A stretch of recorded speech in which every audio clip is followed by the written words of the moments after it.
bene data reka nkubwire, abo uzasanga ari abapasiteri, abo uzasanga ari abantu bavuga ijambo ry'Imana ndetse bakaryihishamo kugira ngo bayobye intore z'Imana niba bishoboka. Uribaza utese abo bantu nababwirwa n'iki? Ikintu cya mbere kizakubwira mwene abo bantu nk'uko Yesu yabivuze, mwene data, imirimo yabo ni iyo kwitonderwa, ni ukubanza ukayigenzura. Kandi mwene data, ujya gukora ikintu ujya ubanza usenge. Nshuti bakunze mukurikiye Umukiza Gospel, ndabasuhuje cyane. Yesu ashimwe, Yesu akomeze kubaha umugisha aho muri mu mpande z'isi zitandukanye. Rero muri uyu munsi tugiye kuganira ku ijambo ry'Imana nk'uko bisanzwe. Birashoboka yuko ufite akazi uri bujyemo, ariko humura ni iminota mikeya itari burenge 10 cyangwa 11 ukumva ijambo ry'Imana hanyuma ukigira mu kazi kawe. Ndetse ushobora kuba ufite na telefone ukaba uri mu kazi, ntibyakubuza rwose kumva ijambo ry'Imana. Reka rero tugiye kuganira ku nsanganyamatsiko ivuga ngo bamaso, kuko ibikuyobya biri gukomanga ku muryango wawe. Bamaso rero ntubikingurire. Reka dusome ijambo ry'Imana tugiye gusanga muri Luka ibice 18 ku murongo waho wa 8.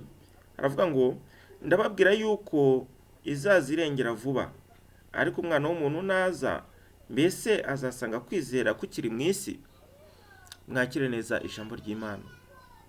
Aya magambo ni amagambo Yesu yaganirizaga abigishwa be, ndetse yababwiye amaze kubacira umugani. Nyine yari ari kubacira umugani abigisha yuko bakwiriye gusenga iteka ntibarambirwe. Haleluya. Nuko abaha urugero rw'umucamanza utarubahaga Imana ndetse ntanagirire neza abantu, ndetse uwo mucamanza yari umuntu mubi pe. Ariko ngo uwo mucamanza hari umupfakazi ngo wamuzindukiraga buri gihe akamubwira ati ni ukuri ndengera, ariko umucamanza akamwirengagiza kuko atubahaga Imana ndetse ntiyite no ku bantu.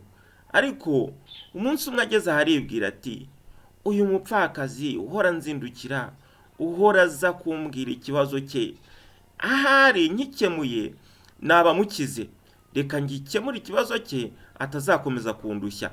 Nuko Yesu arangije abwira abigishwa be ati, ese kwizera kuzaba kukiri mu isi umwana w'umuntu nagaruka? Ati, se umwana w'umuntu naza, kwizera kuzaba kukiri mu isi? Haleluya. Reka rero twibaze aya magambo, ubundi kwizera ni iki? Reka tubisobanure mu buryo busanzwe. Iyo umuntu umwizera biba bivuga yuko umufitiye icyizere. Rero reka nkubwire mwene data, haleluya, ibintu bituma ugirira icyizere Yesu, haleluya, Imana ishimwe. Hariho ibintu bituma ugirira icyizere Yesu, haleluya. Imirimo ye myiza ituma umugirira icyizere, ariko hari ibintu byinshi bije muri iki gihe bigambiriye gusenya icyizere ufitiye Kristo. Ibyo bintu rero nibyo biriho ndetse bigambiriye kukuyobya kugira ngo kwizera kuri muri wowe gutakare. Rero Imana iguha umugisha mwene data. Ibuye ryagaragaye ntiribarikishe isuka. Ariko Yesu aya magambo yavuze yarazi itorero ry'iki gihe, kuko abantu bagasenga akenshi basengera ibyo bararikiye ariko ntibabibone, ndetse abandi bagasenga bagategereza ibisubizo, ariko Imana ikabanza ikareba kwizera kwabo ngo irebe ko bashobora no gutegereza, ariko gutegereza bikabananira. Muri icyo gihe rero bategereje Imana, hakabonekamo ubuyobe, ibintu biza kubayobya, ni ukuri barabikurikira kandi mu buryo bworoshye. Imana iguha umugisha. Ahangaha rero mwene data wumvise iri jambo, ube maso wumve.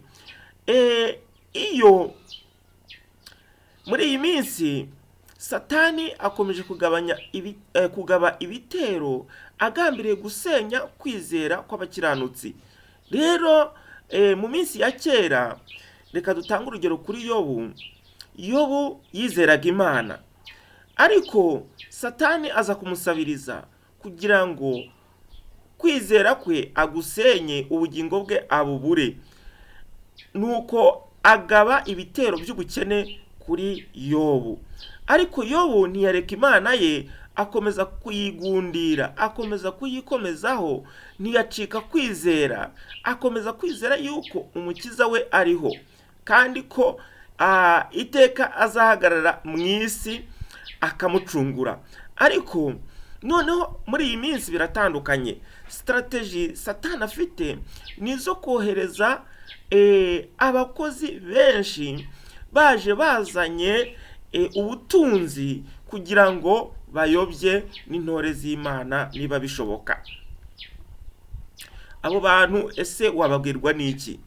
Uzabasanga mu madini, uzabasanga aho ugiye hose, ndetse na hahandi wiringira yuko ari ahantu heza kuri wowe uzahabasanga. Ikibabaje rero ni uko mwene abo bantu bafite ishusho yo kwera, ariko imirimo yabo ikaguhakana.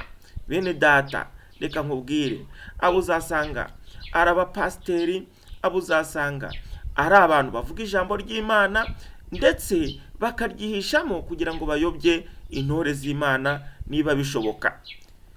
Uribaza utese abo bantu nababwirwa n'iki? Ikintu cya mbere kizakubwira mwene abo bantu, nk'uko Yesu yabivuze, uzababwirwa n'imirimo yabo. Ariko se nanone kongera ukibaza utese imirimo yabo nayimenya nte? Kandi ari abantu baza bihishe mu Mana, hari abantu baza bigize abakozi b'Imana, imirimo yabo nayimenya nte? Mwene data, imirimo yabo niyo kwitonderwa, nukubanza ukayigenzura. Kandi mwene data, ujya gukora ikintu, ujya ubanza usenge, ubaze Imana, kuko umuntu wo kwizerwa kuri iki gihe ntawe. Ujya ubaza Imana, iyaguhamagaye izajya igusobanurira, kandi haleluya, iyaguhamagaye niyo kwizerwa. Imana iduhe umugisha mwene data, haleluya. Rero reka nkubwire, Yesu aribaza atese none ko abantu banjye muri iyi minsi barimo bakayobywa n'ubutunzi, kandi ubugingo aribwo bufite akamaro kurusha ubutunzi, ese kwizera nzaza kukiri mu isi? Bene data, ubwo umwe mu bigishwa yaramubajije ati ese none ubwo bimeze gutyo, ubwo ngubwo bizagenda gute? Haleluya. Ese hari uzasigara, hari uzarokoka? Ariko Yesu aramusubiza ati ku bana b'abantu ntibishoboka, ariko ku Mana byose birashoboka. Mwene data rero, niba waramenye Yesu, mwikomezeho. Niba waramenye Yesu, haleluya, mwiringire, mufate, ye kugucika, wiyobywa n'utuntu dushira, wiyobywa n'amafaranga ashira. Mwene data, reka nkubwire, ibya Satani bari byo kubeshya. Satani nawe nta kintu agira, ahubwo agenda abeshyeshya abantu ibintu by'akanya gatoya bikarangira. Rero mwene data, reka nkubwire, ibintu wahawe na Satani, ibyo ngibyo nta burame bigira, ahubwo birangira urangiye nabi. Mwene data, ibyo ni ibintu twagiye tubona. Reka nkubwire kandi nawe uzitegereze, abantu bose bagiye bakorana n'imyuka mibi barangira nabi, imiryango yabo ikaba yashira, ndetse redestance n'ibyo bafite nabyo ntibibagirira akamaro. Imana idufashe cyane. Rero mwene data, hindukira, wigurana ubutunzi bw'akagero Kristo yaguhaye, ngo ubugurane ibyo kurya by'isaha imwe. Reka rero nkubwire, imarigarita yawe Uwiteka yaguhaye, ngo uyibike, wiyijugunya hasi imbwa zitayiribata. Mwene data, reka nkubwire, garukira aho ngaho. Rero hariho amadini menshi yahadutse akaza akubwira Yesu, ariko wayinjiramo ugasanga si Yesu bavuga. Ndetse hariho nandi aza kubwira Imana, ariko wayageramo ugasanga ibyo wavuga bitandukanye n'Imana uzi. Mwene data, bamaso usenge, kuko iyi minsi ni mibi. Mwene data, iyi minsi ni mibi. Reka nkubwire muri aka kanya, haleluya, mu kanya tugiye gufatanya gusenga Imana kugira ngo Imana yongere idushyiraho uburinzi bwayo. Ariko mwene data, ntiwibagirwe gukanda subscribe kugira ngo ubutumwa nk'ubu ngubu, amakuru nk'aya ngaya aturutse ku Mwami Imana ajya kugereraho ku gihe. Imana iguha umugisha, kandi nukora subscribe Imana ikumpere umugisha.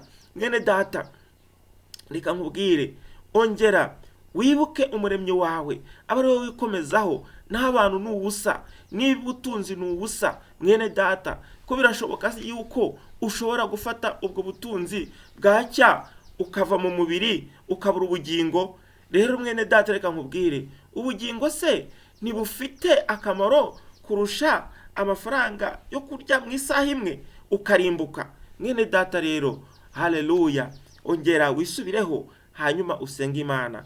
Ariko kandi niba utarakira Yesu Kristo nk'umwami n'umukiza, muri aka kanya ni umwanya wawe. Haleluya, ngiye kugusengera. Ariko rero, haleluya, banza uve mu byaha, banza wizere umwami Yesu, wizere umwami Yesu. Erega Yesu ni umwami mwiza, Yesu aragukunda, kandi Yesu ashaka kugukiza uwo mutwaro wikoreye. Umaze iminsi ufite ibibazo, umaze iminsi usinda, umaze iminsi wiba, umaze iminsi unywa itabi, byarakuruhije, byakunaniye kubivaho, ariko umwami Yesu ateze amaboko, ni wowe ashaka gukiza. Mwene data, niba ushaka gukira, niba ushaka kwakira umwami Yesu, zamura ikiganza dufatanye gusenga Imana. Ariko kandi nawe ushaka kuba maso, haleluya, kugira ngo utinjirirwa n'umubi, reka dufatanye gusenga Imana.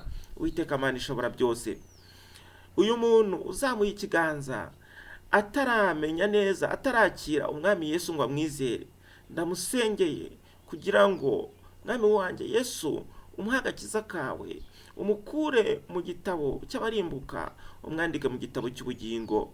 Umukure mu bantu bazarimbuka, ahubwo umwandike mu gitabo cy'abantu bazakubona. Yewe Yesu Kristo, ndasengera n'uyu muntu utangiye guteshuka akava mu nzira yawe. Uwiteka nyakubahwa Imana, umugarure mu nzira yawe, wongere umukomeze, ni mu izina rya Yesu Kristo, amen. Imana